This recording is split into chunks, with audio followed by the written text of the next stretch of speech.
वालेकुम। अभी तलबा व तालिबात ऑनलाइन क्लासेस में आपका नाम का इस्तेमाल किया जाता है। आज हम मजमून ईवीएस मामूलियाती मुतालिया 5th क्लास का वर्कशीट के बारे में देखेंगे। हमारे सबक का नाम है जानवर हमारी जिंदगी का जरिया। जानवर किस तरह हमारी जिंदगी के लिए फायदेमंद होते हैं, हमने इससे पहले की क्लास में देखा। हमने इससे पहले की क्लास में चरवाहे लिंगैया के बारे में देखा, किस तरह वो साल में मेहनत करता है, किस तरह मशक्कतें उठाता है, किस तरह बकरियों को चराता है, सब देखा। आज हम देखेंगे हमारा सब टॉपिक है किसान दोस्त। इस तरह खेतों में छोटे छोटे हशरात होते हैं, छोटे छोटे जानदार अजसाम होते हैं, वो किसान के किस तरह कारगर होते हैं, किस तरह उनका फायदा पहुंचाते हैं, आज हम देखेंगे। क्या आप जानते हैं कि छोटे छोटे जानदार भी किसानों को बहुत फायदा पहुंचाते हैं?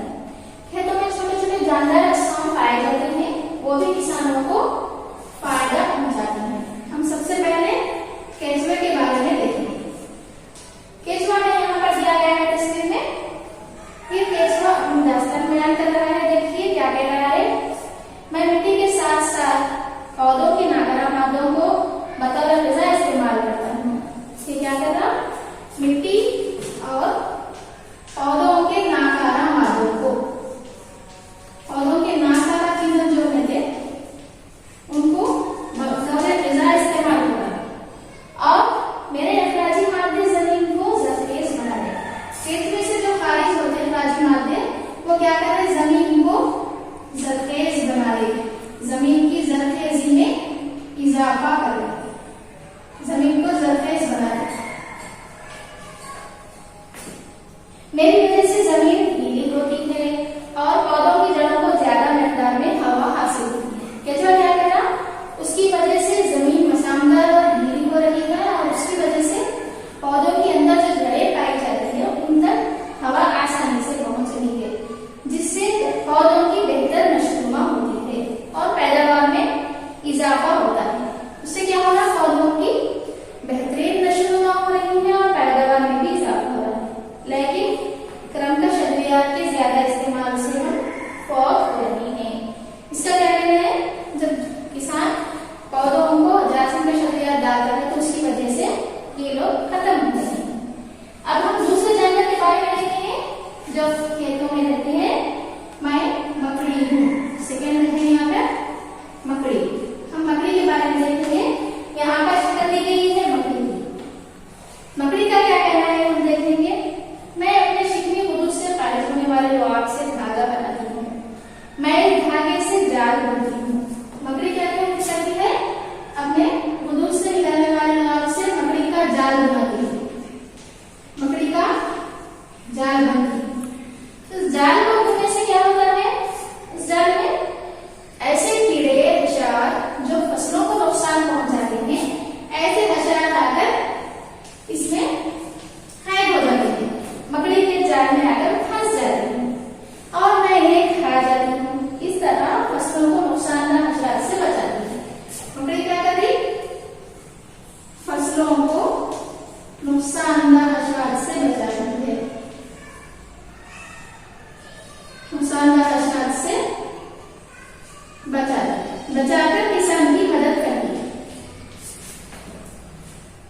इस तरह अब हम आगे देखेंगे चींटी के बारे में। चींटी का क्या कहना है हम देखेंगे। चींटी किस तरह से किसान की मदद करती है। मैं खेतों के पौधों पर इधर उधर घूमती रहती हूँ, पौधों पर पाए जाने वाले छोटे छोटे कीड़ों और उनके अंडों को खाई जाती हूँ। पौधों के ऊपर जो कीड़े होते जो पौधों को तबाह करते, पौधों के ऊपर जो कीड़े पाए जाते उनको और उनके अंडों को खा जाते। इस तरह से ये किसानों की मदद करती है। उसके बाद यहाँ पर है चौथी शक्ल सांप की दी गई है। सांप किस तरह से किसान की मदद करते हैं हम देखें। खेतों और अजनास को तबाह करने वाले चूहों को खाकर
जैसा कि आप तमाम जानते हैं कि हमें दूध, जानवरों से दूध, अंडे, गोश्त वगैरह हासिल होते हैं। क्या क्या हासिल होते हैं हमको? दूध हासिल होते हैं, अंडे हासिल होते हैं और गोश्त भी हमको जानवरों से ही हासिल होता है। इसके अलावा हम उड़ान के लिए भी हम जानवरों का इस्तेमाल करते हैं। एक जगह से दूसरी जगह जाने के लिए, सामान को ले जाने के लिए भी जानवरों का इस्तेमाल किया जाता है। इस तरह और कौन कौन से जानवर हमारी मदद करते हैं, आइए हम देखेंगे। देखो बच्चों, यहाँ पर एक तस्वीर दी गई है मोर की। देखिए ये तस्वीर को और से देखिए। यहाँ पर एक पंखा दिया गया है, इसको देखिए कि किस चीज से बनाया गया है ये पंखा। कबायली लोग गिरे हुए मोर के परों को उठा लेते हैं और उसको इस तरह पंखा तैयार करके मेलों में फरोख्त करते हैं। मोर के परों से क्या बन रहा है? मोर के परों से पंखा बनाया जा रहा है। कभी कबायली जंगलों में पाए जाने वाले लोग, जंगलों में जो रहते हैं, जंगलों में जिंदगी बसर करते हैं, इस कबायली लोग मोर के परों को जो गिरे हुए होते हैं उनको उठाकर उससे पंखे बनाकर फरोख्त करते हैं। उसके अलावा और कौन से जानवर हमारे काम में आते हैं देखेंगे हम। बैलों के सींग से गुंडियां तैयार करेंगे। बैल जो कहते हैं, बैलों के सींग से क्या बना है? गुंडियां बनाकर फरोख्त की जा रही है। गुंडियां तैयार करने के तकरीबन 30 कारखाने मौजूद है। कितने कारखाने हैं? 30 कारखाने मौजूद है। यहाँ से गुंडियां तैयार करके बैरूनी मालिक को भी बराबर की जाती है। जानवरों से हमें कई चीजें हासिल होती है। देखिए बच्चों, यहाँ पर एक तस्वीर दी गई है, इस तस्वीर का मुशाहिदा कीजिए और देखिए कि हमें क्या क्या चीजें हासिल हो रही है। आइए बच्चों, हम आगे बढ़ते हुए देखेंगे जानवरों की भी किस तरह की जरूरियात होती है। देखेंगे जानवर और पत्थर के दरमियान क्या फर्क है। क्या आप बता सकते बच्चों, जानवर और पत्थर के दरमियान क्या फर्क है? क्या पत्थर हमारी तरह हरकत कर सकते, एक मुकाम से दूसरे मुकाम को जा सकते हैं और नमक पा सकते हैं? क्या उनमें नशोनुमा होती है? क्या नहीं। क्यों नहीं होती? क्योंकि पत्थर एक बेजान चीज है और जानवर क्या है? जानवर भी जानदार चीज है। जानवर हरकत कर सकते हैं, जानवर ग़िज़ा खाते हैं, जानवरों में भी नमून होता है। इस तरह की बेजान चीजें कई चीजें हैं और जानवर भी कई चीजें हैं। हम जानदार हैं, जानवर भी जानदार है। हमें जिंदगी गुजारने के लिए हवा, पानी, ग़िज़ा, लिबास और मकान वगैरह की जरूरत पड़ती है। हमें जरूरी है ना बच्चों, हमारे लिए ग़िज़ा भी जरूरी है, मकान जरूरी है, हवा भी जरूरी है, पानी भी जरूरी है। ये तमाम हमारी बुनियादी जरूरतें हैं। इनके अलावा मिलजुल कर जिंदगी गुजारना, हम क्या करते हैं? सबसे मिलजुल कर जिंदगी गुजारते हैं, ये भी हमारे लिए जरूरी है। मोहब्बत, शफकत, हमदर्दी, रहमदिली वगैरह ये भी हमारे लिए, मोहब्बत से पेश आना, शफकत से रहना, हमदर्दी से रहना, रहमदिली से, ये तमाम चीजें भी हमारे लिए जरूरी है। हमारी तरह ये तमाम अमूर जानवरों के लिए भी जरूरी है। क्या क्या जरूरी है जानवरों के लिए? जानवरों के लिए भी ग़िज़ा जरूरी है, जानवरों के लिए भी पानी जरूरी है, हवा भी जरूरी है, इनके रहने के लिए मकान भी जरूरी है। इसी तरह इनके साथ भी इनको भी मोहब्बत, शफकत और हमदर्दी की जरूरत होती है। जानवरों को भी इन चीजों की जरूरत होती है। देखेंगे हम जानवरों की बुनियादी जरूरतों की तकमील में हमें भी उनका ताउन करना चाहिए। क्या हमें हमारे अतराफ पाए जाने वाले जानवरों के कई मोहब्बत, शफकत और रहम का जज्बा है हमारे अंदर? हमारे जानवरों से भी हमको मोहब्बत से पेश आना चाहिए, शफकत से और रहमदिली का बर्ताव करना चाहिए। हमें अपने अतराफ और अपने माहौल में देखना चाहिए कि कहीं जानवरों पर जुल्म तो नहीं हो रहा है और उनको कोई तकलीफ तो नहीं दे रहा है, उनको जख्मी तो नहीं है, भूखे प्यासे तो नहीं है, धूप, बारिश और सर्दी से दो चार तो नहीं है। इन तमाम चीजों से हमको तकलीफ होगी ना। इसी तरह जानवर भी जिंदा है, जानवर भी जिंदा अजसाम है, जानदार है, उनको भी इन चीजों से तकलीफ होगी।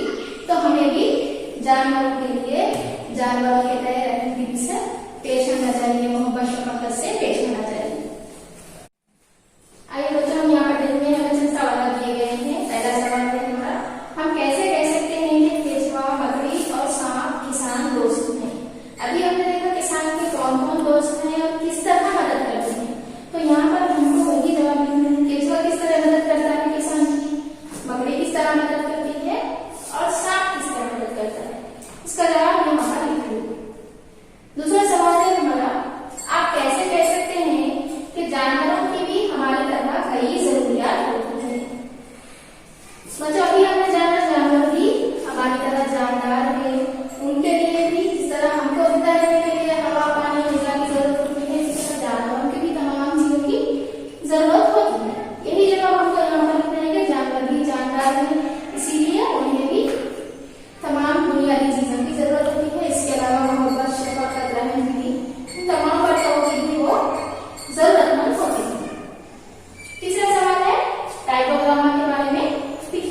नमस्कार।